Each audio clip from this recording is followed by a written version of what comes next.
From neighborhoods like Harlem and Queens to the far corners of the earth, the path to international leadership often begins with formative experiences rooted close to home.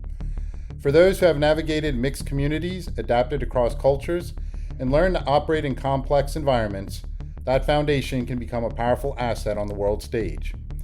How does one translate those early influences into effective decision making in uncertain settings where success depends upon the capacity to bridge diverse or even opposing perspectives? Welcome to Brungart Law's Lanyard, where we provide a little extra perspective through conversations with individuals from across the spectrum of society. I'm Maurice Brungart, your host. I enjoy engaging with experienced, knowledgeable, and passionate people for the opportunity it affords to enrich our understanding of the world through their eyes. The more we learn, the more likely we can become better versions of ourselves and guide others towards the same. Today's guest is retired U.S. Ambassador Harry K. Thomas Jr. He served as ambassador to Bangladesh, the Philippines, and Zimbabwe, along with senior leadership roles at the Department of State, such as Director General of the Foreign Service and Executive Secretary, as well as Special Assistant to former Secretary of State Condoleezza Rice. He currently is the Senior Kissinger Fellow at Yale University's Jackson Institute. Welcome to the program, Ambassador. Well, thank you for having me, Reese, and hello to all your listeners. Thank you very much. It's a privilege to have you here. And again, I'm grateful for your acceptance of this invitation.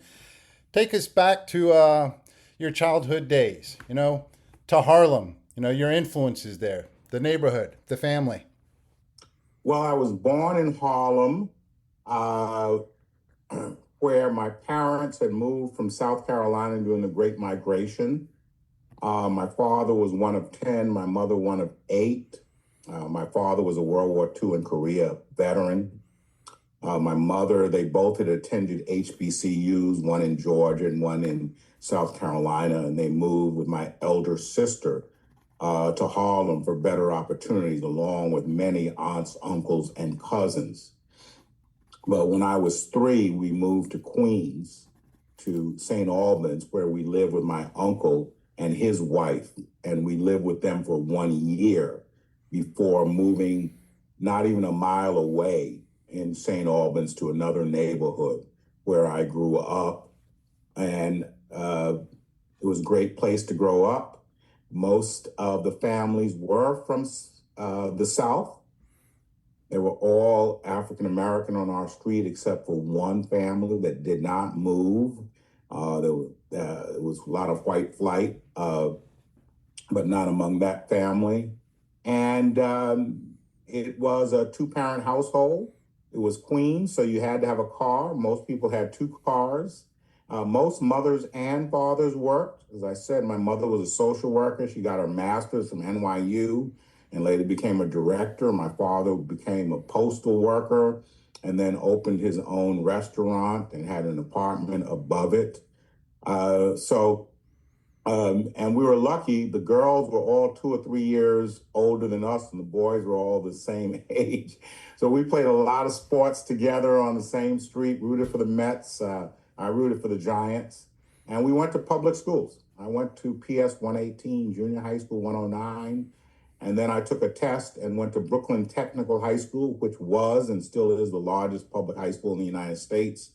It was an engineering high school. It's one of the greatest high schools in America.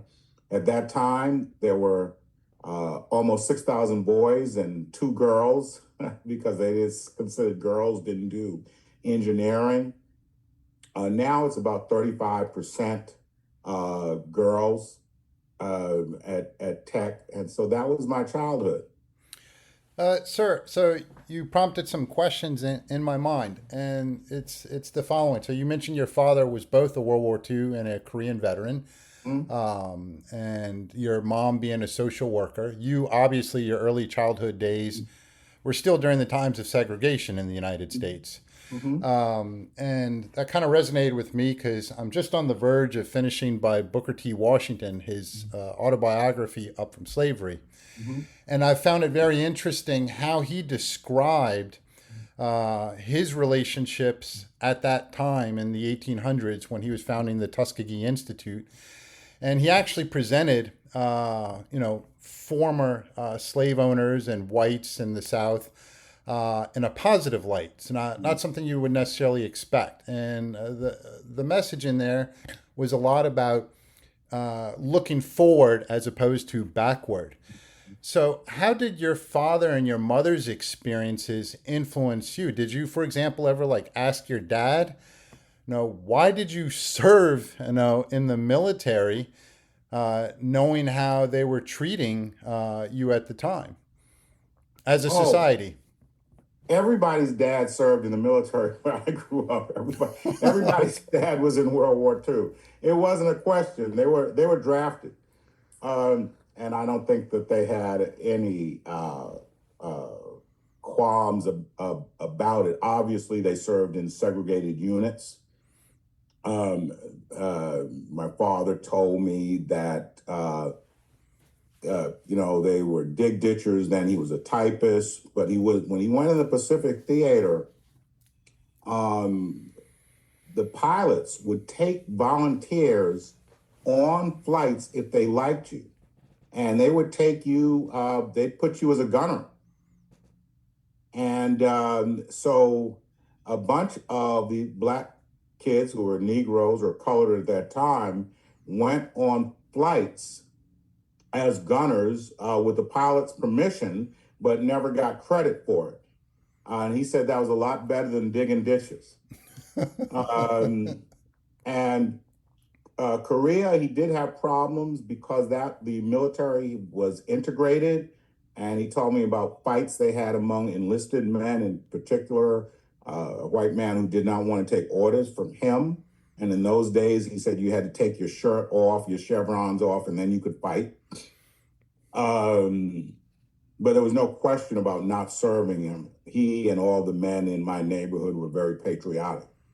Um, and my mom participated in the March on Washington with Dr. King.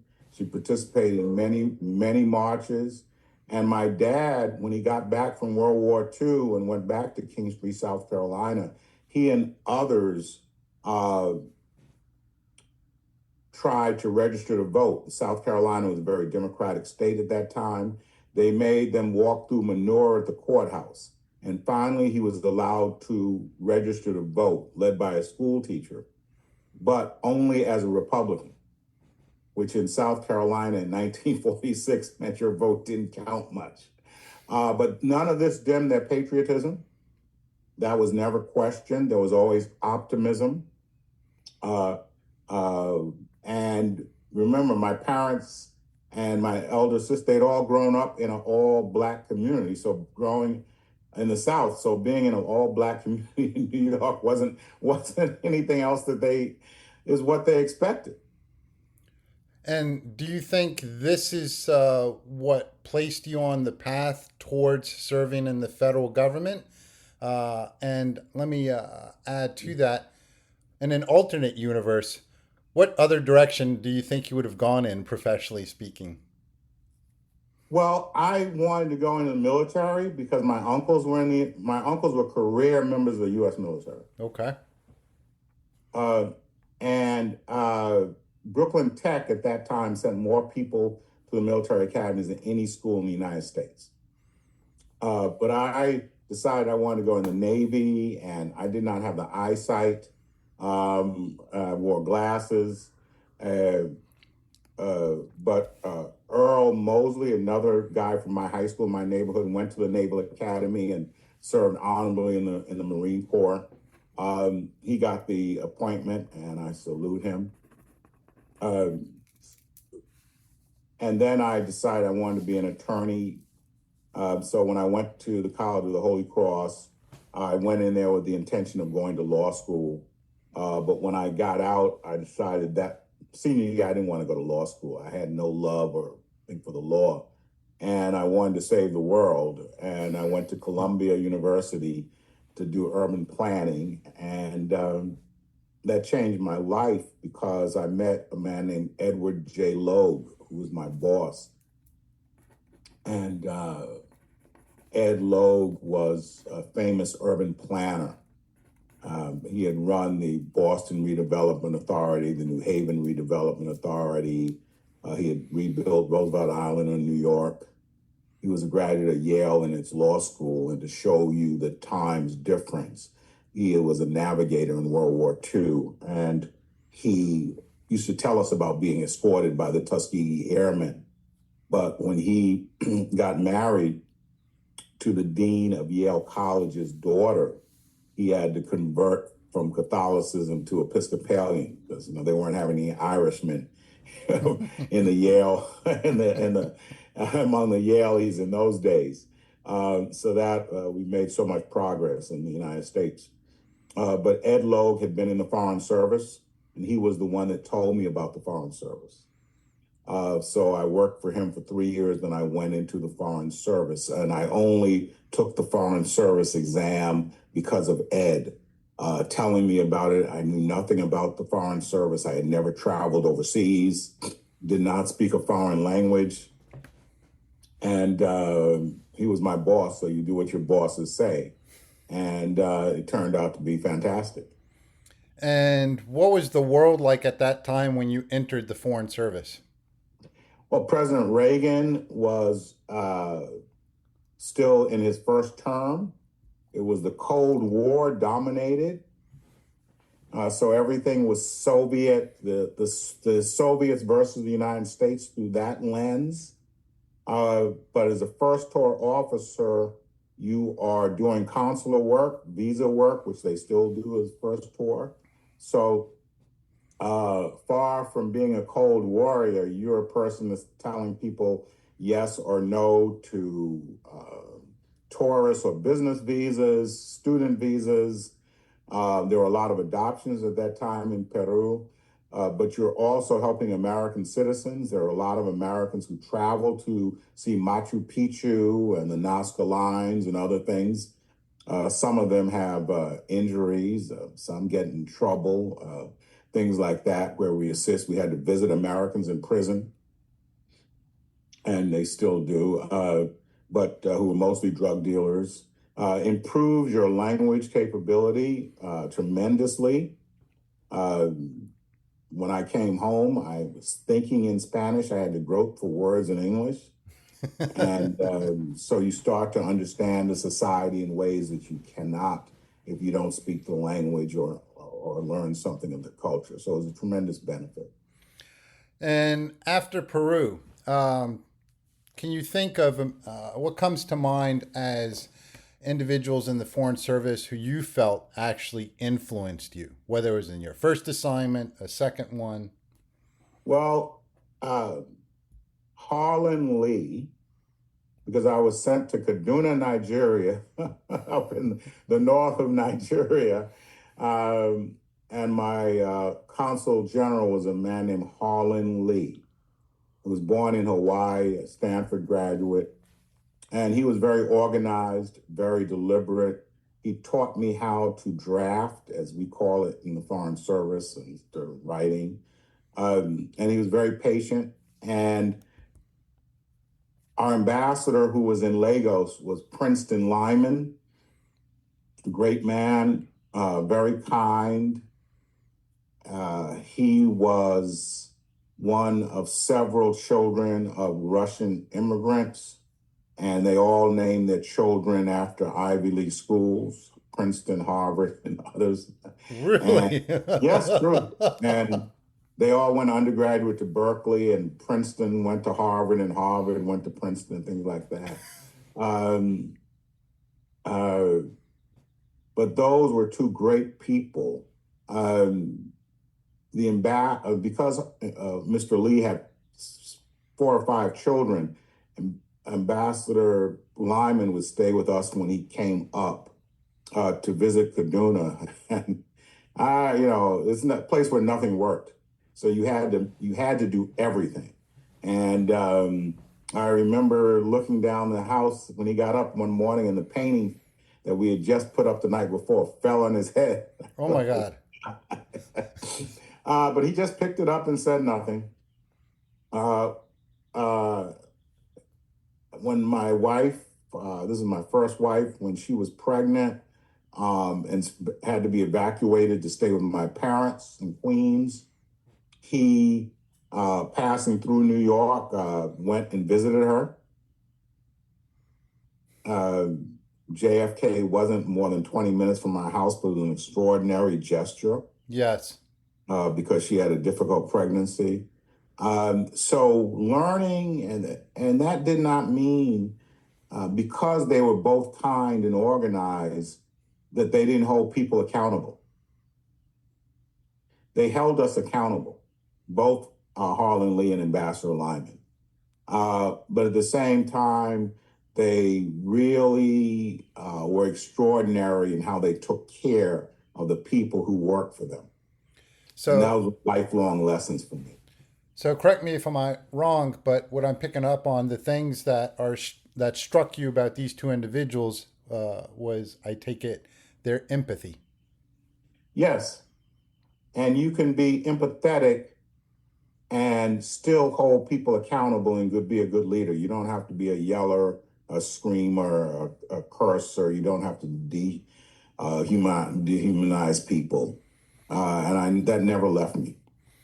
As we move forward through your career and you're operating now at the center within the State Department as executive secretary, director of the operations center, uh, pull back the curtain for our listeners, what that entailed from the interactions you had with, senior executive leadership, subordinate, your peers, because it's a dynamic, fast moving environment, and you got to make a lot of decisions.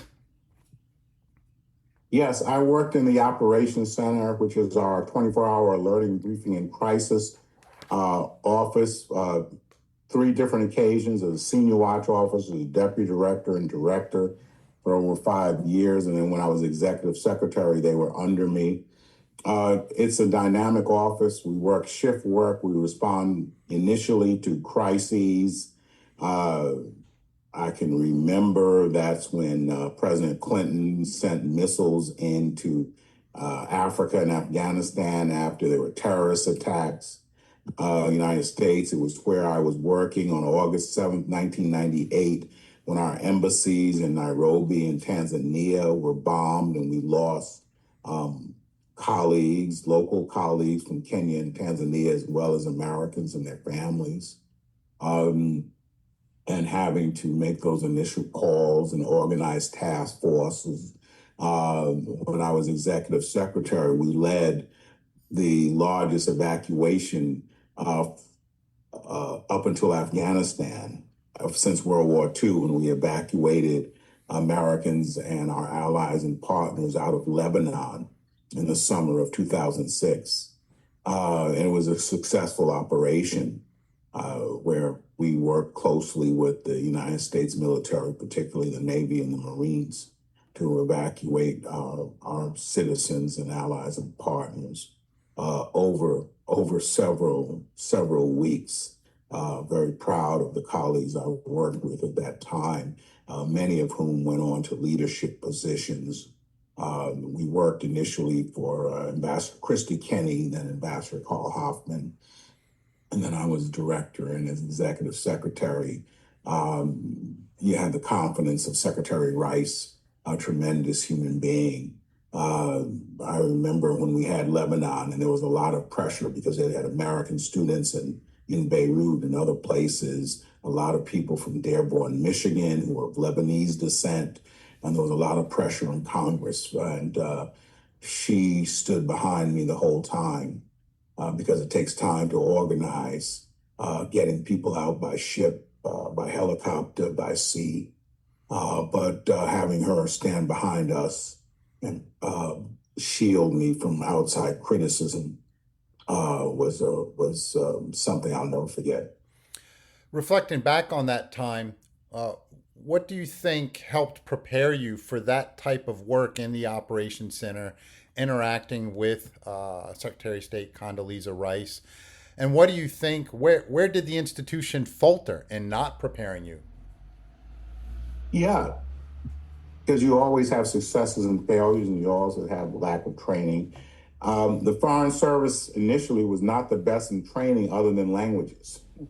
So it didn't prepare people for leadership and management in much the way the military Does. It was, well, you will figure it out. So yes, the successes I had came from watching how other people acted in crisis situations. So I learned from that. And the failures I had was forgetting how I watched them act, and getting out of a good zone.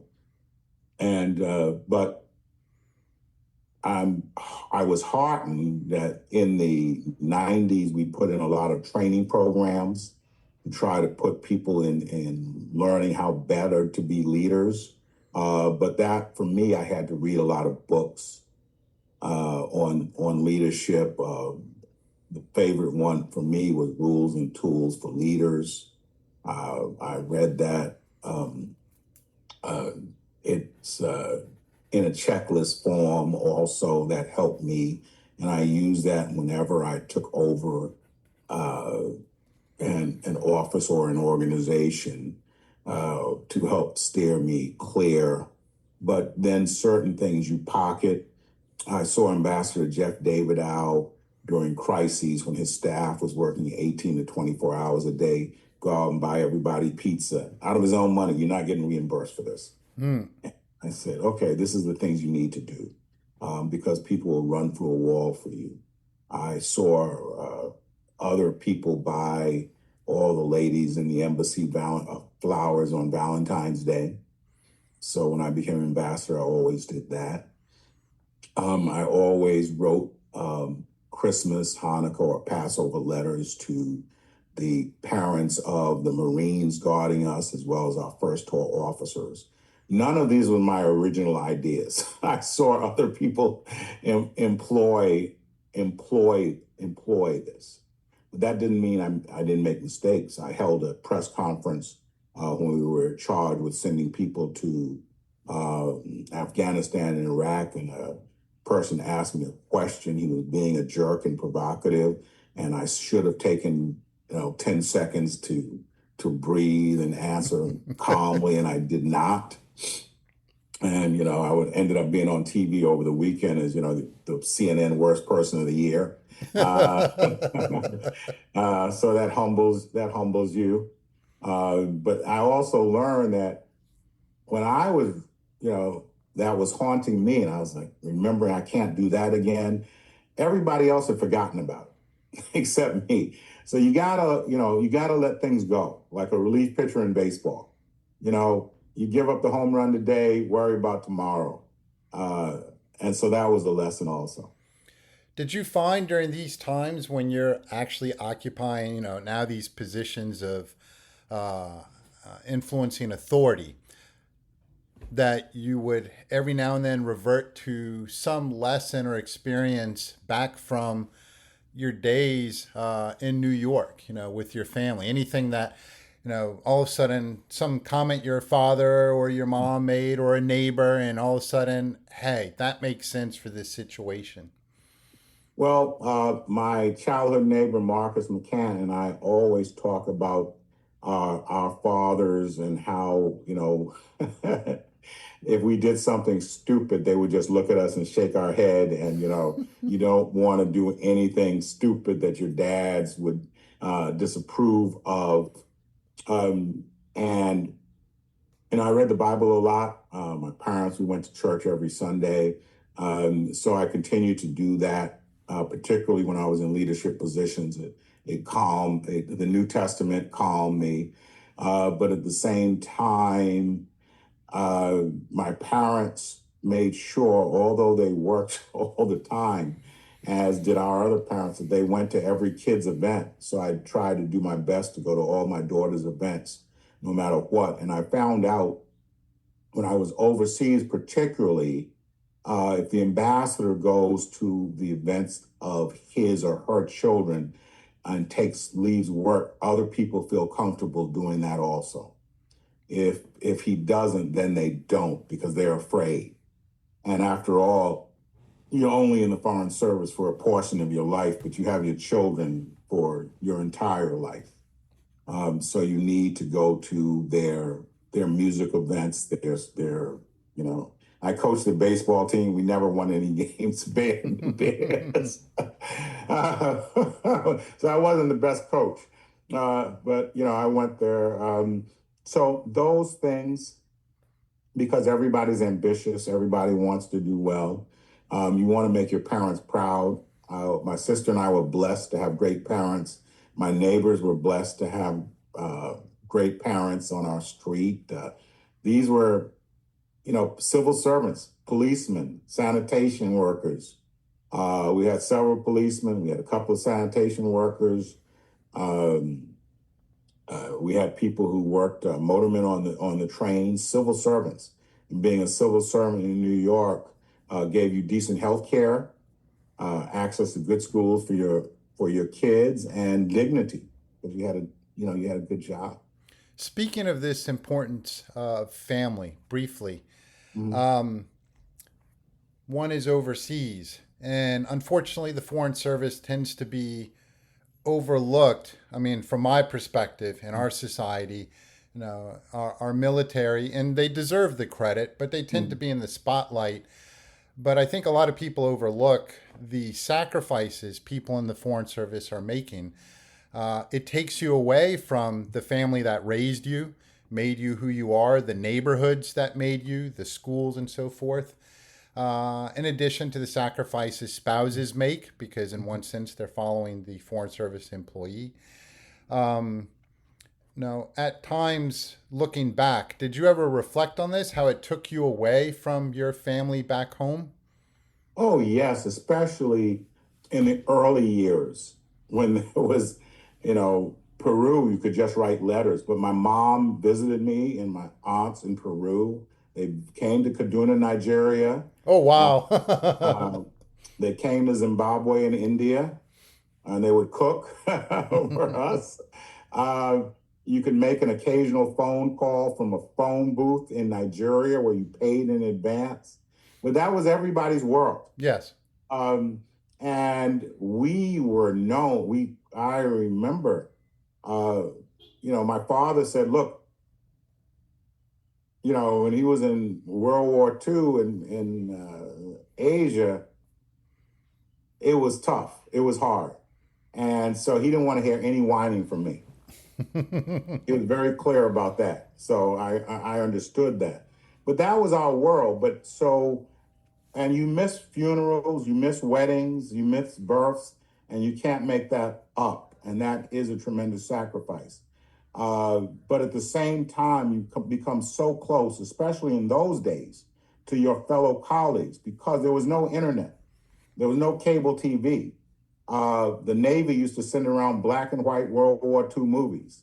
So if you really didn't want to go crazy, you better make sure that you're doing something socially with that kid from Mississippi or North Dakota, that Mormon, whomever, because otherwise you're just going to sit in your room. So we did a lot of things together, whether it was plays, running the hash, playing tennis, playing softball, all of those things, which I hope the young folks are doing today to make us closer with our colleagues who, in 20, 30 years of working with these people, when you got into crises, and they were also in leadership positions as your counterparts, they could trust you and you could trust them, and you didn't always have to go through the bureaucracy to get things done. But now, in my last tours, as people got older, more secure financially, a lot of friends visited me in the Philippines and Zimbabwe. But yeah, you miss family events, and uh, that always hurts. But you know, remember during Iraq and Afghanistan, one out of every four foreign service officers served there with our military colleagues, without our families. Still to this day, if you want to get promoted into the senior ranks, you have to spend 1 year at a danger or hardship post without your family. I'm not in any way saying that we share the same danger as the military, but we do sacrifice, we do work with them. Obviously, I was working in the old executive office building on 9/11, and that was when my brief was Afghanistan, Pakistan, India, and Bangladesh. So again, another date that I will never forget, but tremendous leadership from President Bush and Secretary Rice after that, and Secretary Powell and others. When you think of your last overseas assignment, and you had mentioned this engagement back in the early days of the Foreign Service, do you think nowadays, the way the world has developed in technology, it actually creates barriers for that type of interpersonal engagement? Now that someone can be overseas, but they can stream their movies, even if they're in Timbuktu, so to say. And then there's actual less interpersonal relationships that would then foster a strong sense of community at a diplomatic mission? Well, yeah, but then it comes up to the ambassador to make sure, even in Zimbabwe, where we had very good internet, my last post, we made, I was having cigar parties for the guys. And these women said, "Hey, you're not having anything for us." And they were professionals. And so they wanted to do a Kentucky Derby party. And women are always better than men at doing it. And I soon much favored having their parties with games and drinks than just all the men. So you have these things that are inclusive. And to make sure that you'll just have a barbecue for the families, because sometimes it's detrimental having somebody just watching Netflix or streaming all day or being on the internet all weekend and not going out socially. So we did a lot of those things with groups. We had a lot of funny things, but the most important thing is that everybody was together and you get to know people, because when you're leading and supervising people, it's very important to know what makes them tick, because that can help in the crises and things like that, or give them confidence. So we did a lot of that.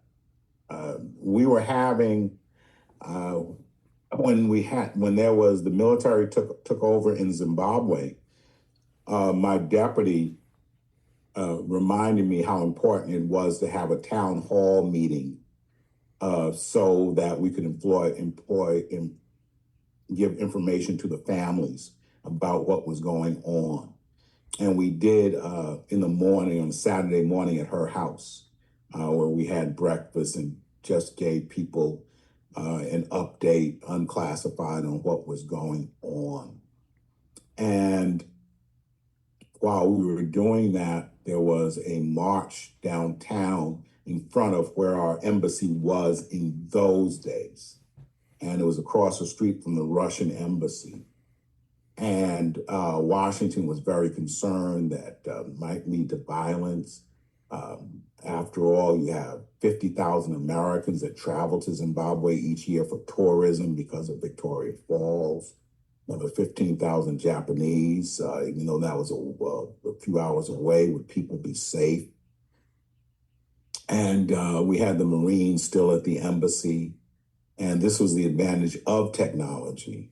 As those people marched past our embassy, they shouted USA, USA. And that was in a country whose leadership cursed us often, called us vile names often, because we supported democracy and human rights. So when we support democracy and human rights, people will chant USA, USA. When we don't, they will curse us. But we were able to, thanks to the Marines, on the rooftop, taking videos of that. And we were able to shoot the videos to Washington. And that let them know, wow, we don't have to contemplate sending troops in from Djibouti, my Joint Special Task Force in the Horn of Africa, and that people are going to be safe. So that was a major benefit. In the old days, I would have had to call them on the phone and try to convince them. But just that video was remarkable. What do you think resonated with local Zimbabweans that would be important for anyone to understand that created this atmosphere of support for the United States, appreciation for the United States? We supported them in several ways.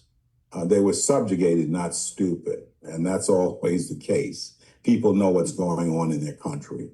One, we had PEPFAR, President Bush's President's Emergency Program for AIDS relief. Every family in Zimbabwe had been devastated by HIV/AIDS, and the United States was a leader in support. And Zimbabwe, because of its high literacy rates, was a success, and they knew that the U.S., in particular President Bush, was behind that. They also knew that every time there was a rigged election, we call the government, the ruling party, out on rigging elections. We call them out on beating human beings. We call them out on discrimination against the gay community. And while we tried to get others to join us, rarely, other than on occasion, a British ambassador or a Canadian ambassador, most times it had to be the United States, who would speak out about this, but we would fund civil society organizations. We work with Thomson Reuters, who were training journalists. We work with Google, who would try to educate people about elections. And we did not want to take sides in all of this, but we wanted to show that giving people a chance, an opportunity was important. And I will go to my grave believing that most people, not all, but most people in the world want democracy. That doesn't mean they want a Westminster-style democracy or a Republican-style democracy. They want some type of democracy that allows them freedom of speech. Because in Zimbabwe, when the government fell, before the government fell, people were never afraid to say a word. On occasion, they might say a joke, but it would be, satire or irony, nothing direct. As soon as that government fell, everybody was making jokes about them, the way we make jokes about President Trump or President Obama or President Biden without fear or retribution. And they probably can't do that again in Zimbabwe because of the dictatorship. But they wanted that. And they wanted to talk about schools. They wanted, and they wanted to choose their representatives in terms of, members of parliament for them or congresspersons for us. So at the end of the day, Mhm. people just want to be valued. People want to be heard. Yes, and they want dignity, Okay. respect.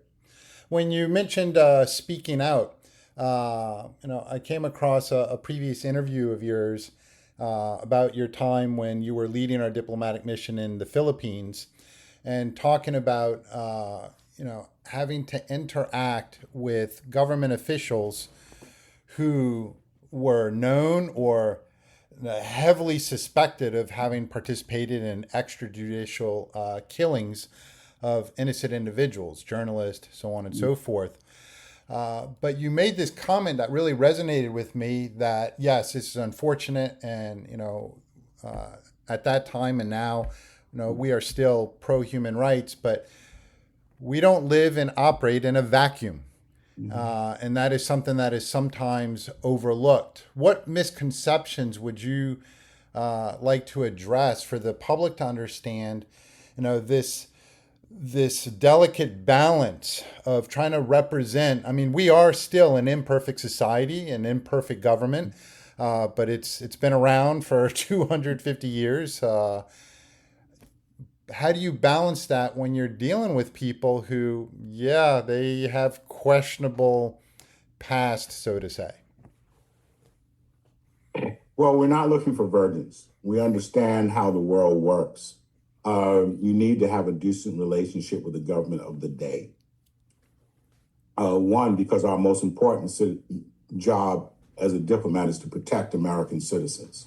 So if there is a crisis, that these people will help you protect the American citizens. Number one. And so in most cases, any criticism and candor you want to be in private. You don't want to embarrass somebody or force them to respond in a negative way. The fact that we did previously give foreign aid was, one, to give humanitarian aid, which we should do, but two, gain influence and leverage. And clearly, when you're giving people military aid as well as humanitarian aid, you have not 100% leverage, let me be clear, but you do have some leverage, and especially in private meetings, to get them to do things that you need, whether that is allowing more U.S. military bases, troops, training to take place in the country, well, which is important, whether that leads to more cooperation on narcotics, on human trafficking, all of those things you can do. And it helps if you are assisting them. So if you want their military to do something, if you're training their military with our military, if that training allows our military to train in places that they normally would not be able to train, if that means that you're sending their officers and non-commissioned officers to the United States for training, which includes human rights training, those officers typically sent to the United States are the best from their countries. When they rise and become flag and general officers in 20 years, you will have kept in touch with them, and those people will appreciate and we hope like and respect the United States. But similarly with people who are working in narcotics, similarly in Veterans Affairs. In the Philippines, we gave every year the Veterans Hospital of the Philippines financial aid. And that was not money, but through CAT scan machine, MRI machines, all of these things. And why? Because they had been part of the United States Army up through World War II. They had fought with us in World War II. 3 of them had won the Medal of Honor. Thousands of them had died fighting for the United States. And it took us until Obama was president to compensate them for their service over 60 years. And we built our own veterans facility in the Philippines for our veterans, which were 300,000 when I left. And mostly Filipino Americans who had fought in the Navy and the Marine Corps, with some in the Air Force and the Army, who had decided to retire back to the Philippines for family or cost reasons. So these things people need to understand. It's a good use of your tax money. With that in mind, what suggestions based on your experiences, what decisions should people be making, or how should they be making them when you're interacting with others, whether it's, in a diplomatic environment, overseas, or at the local level? And how do you reach across the divide? I mean, there's a tendency to just completely cut people off because they're not in agreement. They don't share the same ideologies. Or in this case, dealing with people of, yes, they've engaged in violations of law or ethics, morals. How should one approach those types of relationships to influence them towards a better path? Well, Reese, sometimes it works and sometimes it doesn't. Yes. You can't influence everybody. So Yes. you can't change everybody on a local or foreign level. But you can get them to understand you. You can get most people to listen to your point of view. And And that is overseas in the States, it works the same way. Sitting down with people, knowing them. So in the Foreign Service, we have to learn languages. So you learn Spanish, you learn Hindi, you learn Tagalog, you learn Bengali, and or even a smattering of it. People understand, oh, this person's trying to learn my culture. So let me listen to what they have to say. And maybe I can teach them about my culture, or maybe they can learn more, and people will respect you more when you try to do that. I live in Florida now. I lived in Arizona. Arizona was very different from New York, let me tell you, as is Florida. But when I go out to have cigars tonight, I sit with a broad demographic group. Let me tell you, extremely broad. Some are unwilling to listen to people, but most will. And they may not know much about foreign policy. They may not know much about defense. They may get their news from the radio or TV station on the left or right that is a little wacky. But they'll listen to you if you listen to them. If you listen to their point of view, whether they're telling you how to be a plumber or electrician, or they're telling you why they dislike people on food stamps or people on public assistance, listen. Don't retort first, and then get to know them, get to know about their families, where they went to school. All of these things will get people to listen to you. May not change their minds. Always, let's not kid ourselves.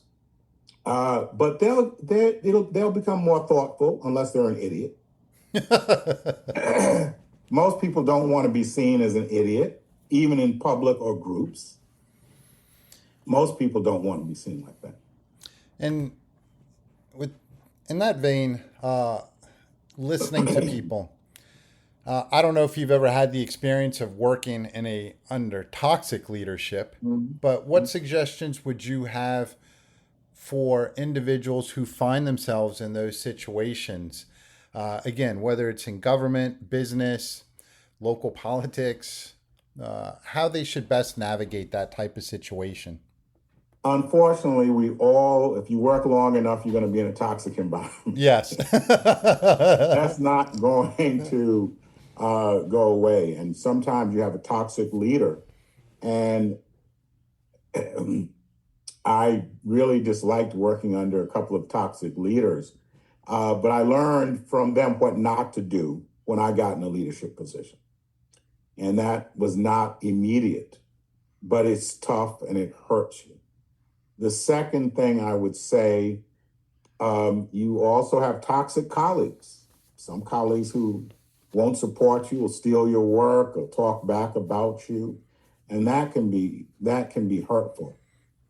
But that's why you have to step back during these times, and then it's not easy to take care of your own mental health, whether that's through exercise, cooking, prayer to the good Lord. Today is Passover and we're in Holy Week. Spend time with your loved ones and don't bring your job home. But, that is very difficult. I don't want to make light of it, because when you have a toxic boss or colleagues, it affects your home life and other things. You can bring these things home. So you really have to find an outlet.